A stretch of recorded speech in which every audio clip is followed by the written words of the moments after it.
Ayan mga kamamaw, nandito tayo sa bahay ni Kuya Joel Gambito.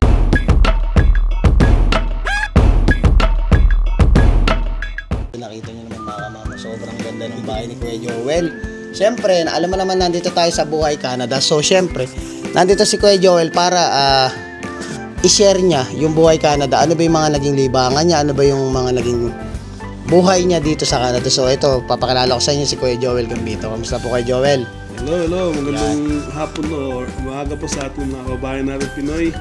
At I'm very glad that we met Brother Jerwin here. Na nakita ko yung potential niya tumutulong sa tao, lalo na sa mga kabayan natin Pinoy, and then we're very proud. Yeah. So ito Kuya, ayan, magsisimula na tayo sa ano natin. Kuya, nung dumating ka dito, anong taon ka ba dumating dito sa Canada? 2010. 2010. So 15 years. Almost 15 years. Ang tagal na. So Kuya, nung dumating ka dito is like, ikaw po ba yung unang dumating dito sa Canada? Hindi, yung misis ko, almost like, nauna siya dito almost 2 years. Then, yun, sabay-sabay namin. Actually, first time namin nag-join, naging together yung family ko here dito sa Canada. Kasi mostly nasa abroad ako eh. Okay. Saudi ako, Qatar, Taiwan. Oh, mostly, every 3 years, uwi. So, hindi kami talagang nagsasama ng buong pamilya namin. So, mostly. Then, we decided na pumunta sa Canada para mabagong buhay. Okay. Yeah. So ayun Kuya, so ngayon tanong ka lang pala, ano pala yung unang trabaho niyo dito? Actually, nag-take din naman ako ng college sa architecture. Pero pagdating dito pala sa hindi pala pwede yung may ego ka. No? Kasi magba-back to zero ka talaga. So I'm very proud na nanggaling ako dito kasi alam mo kasi ang misis ko, although nagpasalamat kami sa isang mga food chain dito dahil doon sa food chain na yun, pwede mong bagitin, hindi na, no? Naging way para kami magsama-sama dito. So, hindi enough yung na siya lang magtatrabaho siyempre. Pagdating ko dito, after 1 week, trabaho na ako. Inisip kong i-continue yung napag-aralan ko kaso medyo may edad na. At may mga anak, kailangan supportahan. Hindi ko na naisip. Ang inisip ko na, after 1 week, trabaho na ako. Kahit ano na lang. So, nag-warehouse ako as a janitor. Hindi ko kinakahiya yun sa isang janitor sa Lablo. So, ngayon, sorry, pero wala na sila dito. Lablo, wala na sila dito. They move in other location na. Yung company na yun. So, nag-ano ko doon, and then Tony Romas, wala na rin dito. Nag-cook ako doon. Meron din naman akong culinary experience, pero nag-cook ako doon from morning to evening siguro. Straight yan. From 7 to 12. Pag uwi ko ng bahay, halos hindi ko na maubad yun sa pares ko. So, yun yung naging start ng trabaho ko. And after that, nag-improve naman. And then, I get all those experience. And then, nag-apply ako sa iba. Kasi nag-dissolve na yung company. And then, nag-apply ako sa iba. So, yung experience ko doon, nagamit ko sa forklift operator. So nagamit ko 'yan. And yun, doon ako nag-start yung 2000. And ngayon, ano ba yun? So ang dami kong trabaho na dito. Napasukan dito. Nag-butcher din ako. Almost 3 years ako nag-butcher. Nag-manage ako ng kitchen din sa airport.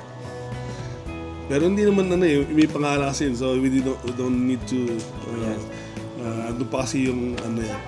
And ano pa ba? Ano ba yung mga napasok? Ito, ako sa isang company na dito tatrabaho miss ko ngayon. Ako doon, forklift driver ako doon sa warehouse. So until now, ganun pa rin ang trabaho ko sa forklift. Nagmamanis ako ng warehouse ngayon. And I'm proud to say that yung mga experience ko na mula noon nagagamit ko ngayon. So, yeah. So sa mga di nakakano, syempre si Kuya mahilig sa music to. Oh, yeah, So yeah. ito na yung ano natin. So Kuya, ikwento niyo naman yung mga na-experience niyo nung dumating kayo. Paano niyo ba nasimulan yung pag ano niyo yung sa music niyo? Paano niyo nandito sa Saskatoon dinala dito? Yung kasi nag-start sa tropa-tropa Oo. So, although mahilig din naman ako sa talagang passion ko rin ng music. Since 2013, nag-start kami. Actually, isa kami sa mga nag-start ng band, Filipino band dito sa Saskatoon. Yung mga tropa namin. And then na-invite kami niyan sa mga foundation, sa mga fundraising, and then sa mga event na festival. And hanggang sa nagbuo kami, nabuo yung namin from unang band name namin is Ace Band kasi wala akong maisip na Ace Band. And then after the Jammers, Ako sa anong year nagsimula yung Kuya? 2013. Okay. Then 2013 na bago nag-transition na yung ibang nadagdagan ng ibang tropa naging jammers kasi may kami mag-jamming. And hanggang sa 2015 na bago ulit naging Pards. Pards. Pards kasi nauso yan 2015 Pards ang tawagan. So pag sinabing Pards, tropa talaga, solid. And after na-dissolve kasi busy mga tropa sa trabaho. Pero continue ko pa rin ng passion ko sa music. And then 2016, nabuo yung Asian Clan. Okay. Asian Clan Band. So ang ano ko diyan, ang mga naging kasama ko diyan, pwede mo banggitin? Sige, sabihin mo na lahat. Si Betchy, si Ernel, and Mylene, and Justina. Yan, Justina. Yan yung mga naging unang band dito dati. And after nyan, na-dissolve ulit, nagkaroon ng transition kasi may mga busy din trabaho. Nabuo na yung Cold Red 12. Cold Red. Ibig sabihin ng Cold Red 12, kasi yung 12 na yun, is meron kasi ako ng guitar na 12 string. So doon kami nag-start sa 12 string na yan. And then nag-start hanggang sa nakasama ko na yan si Glenn, Mylene, Joanna, si Paparak, si Paparak. Lupit yan, mag-drums, si Paparak. And si parang DJ Mark. Yan yung mga naging namin. So maganda yung samahan dati na naging halos sa naging almost 2 years na naging solid yung hanggang sa nagkaroon kami ng regular gigs sa David's. Pero wala na meron na yatang ngayon. So, meron regular gig doon. And every weekend yan, every Saturday. Then, parang binigyan lang natin ng hilig yung natin. Tsaka yan Kuya, talagang, kumbaga sa mga katulad ko, pagod ka sa trabaho, gusto mo i-relax yung sarili mo, di ba? Ay katulad dito sa Saskatoon, hindi naman lahat ng lugar, sa Saskatoon is may mga ganong klase. Siyempre, namimiss mo rin yung mga Pilipino, di ba? Yes, yung mga lalo yung mga music. parang tambay-tambayan, pamparelax, ayan. Kaya sila yung mga nagpapasaya dito pag pag weekends. Maganda na, alala ko, napakasaya nung parang na yun. At marami din tayo na suportahan ng mga local business ng Pilipino. Sinuportahan natin yan. Yung page, yan siguro. Kasi doon ako, sa mga di nakakalam, doon nagtrabaho ako doon. Wala sila ngayon, pero andyan pa rin naman. Yung page, tsaka na-invite tayo sa mga festival, music festival, sa like para mga summertime na Kuya. Sa yung kasi yung mga Filipino, parang hindi lang sa Pilipino folk fest, sa folk fest yan, na-join din kami dyan folk fest. Sa mga sa mga ibang national event. So ibang lahi na invite tayo dyan. So natin, I'm very proud na na-represent natin yung Filipino culture natin doon sa amin. So yun ang maganda. Tsaka sa mga isa rin naman ako isa rin sa naging organizer din dito na sinusuportahan natin yung mga kababayan natin na nagkaroon tayo ng mga fundraising event. Yung mother ko, papasalamat ako kasi nung nagkaroon ng cancer ang mother ko, nag-fundraising kami na supportahan tayo ng mga kabayan ng Pilipino. So maraming salamat sa mga panahon na yun. And sa mga kababayan natin na naoperahan, nagkasakit, ganyan, nangailangan, nasa koda, yan, na nagkaroon tayo ng fundraising yun dati. So maraming natulungan yung band namin dati na maraming natulungan yan. So yan, so ako rin isa sa mga founder ng group of local music artists and musician of Saskatoon and Saskatchewan Musikeros. Kung natatandaan yan, pa-event tayo dyan. Tayo yung isa sa mga founder dyan. So yung kaso lang ngayon, nag-slow down tayo dahil sa mga panahon sa COVID. Yan, karoon ng mga and naging busy yung iba sa atin, yung mga tropa, naging busy trabaho. Puro trabaho kasi talaga dito ko pero kasi hindi natin maiwasan yun hanggang sa one time tao dito yung nagkaroon tayo ng chance nung ako'y parang kami nag-slow down, yung mga kapatid tayo sa Panginoon na matagal na ako inaawitan. Almost 8 years sila ako inaawitan kasi nga gusto nila ako mapasama sa group sa church nila and to lead the worship team. They lead the praise and worship, yung music nila kasi yun ang kailangan nila. So parang that time hindi pa siguro handa. But in one time naging I believe that there's a right time for everything. No? Bigla ka na lang babaguhin. in one click, babaguhin ka na lang. Yung buhay mo, babaguhin. Again sa naging from the band, hanggang ngayon, naging napasama ako doon sa isang local church natin dito, Filipino local church, na naging music team lead ako hanggang sa naging music director ng church. So, I'm very proud na nire-represent namin yung Field of Harvest Church sa Saskatoon. Ang mother church namin is in Toronto. So, marami na tulungan din yan.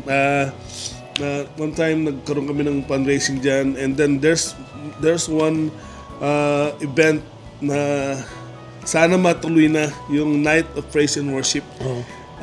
Ang purpose nun is to unite all the Filipino community church to kasi we believe that kahit magkakaiba tayo mga sekta, no, we believe that we only praise God, Jesus, diba? Yun naman ang natin. So ang purpose nun is to unite the churches and magkakaroon ng yun, is a night of music. May event. May event yun. Hindi yun competition. No, is every churches magkakaroon ng representative to join that event. Puro music yan. Masaya yun, pero sa ibang lugar na nagawa na nila. But, kailan ba yung kuya? Kailan? Actually, pinaplan pa namin yun noong 2018 pa eh. So hindi pa siyang talaga hinog-hinog. So hopefully this year or maybe next year, pray lang natin yan na sana matuloy. Maganda yan. Kasi actually dun sa mga event ng last summer sa mga street food street food festival, nagkaroon na sila ng doon ng participation ng ibang church doon.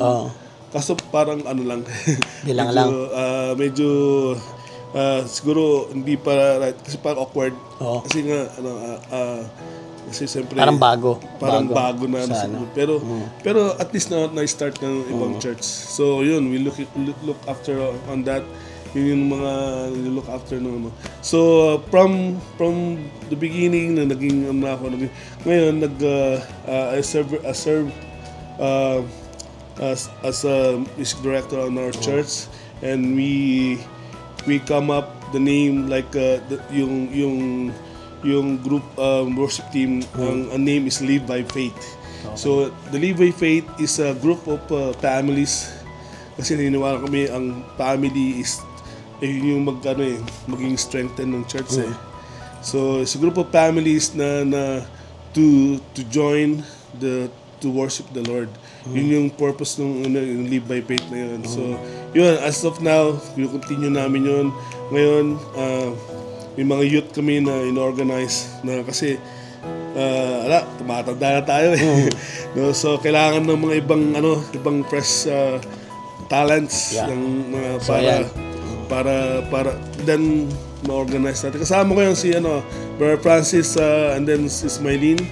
Yan mga kasama namin sa worship team. So yun.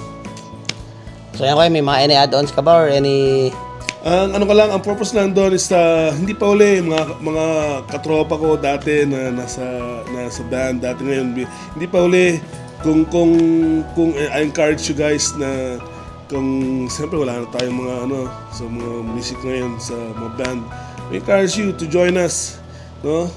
Iba naman para may iba ang buhay natin, no? Tsaka para may bago naman dito sa Saskatoon, no? And then parang buhayin natin diba? yung kasi hindi naman kasi dati kasi sabi ng miss ko, puro na lang lasing yun. Yung kinakatahan mo ba yun at switch to ngayon, at least ako proud na to say that kinakantaan mo yun ng Panginoon.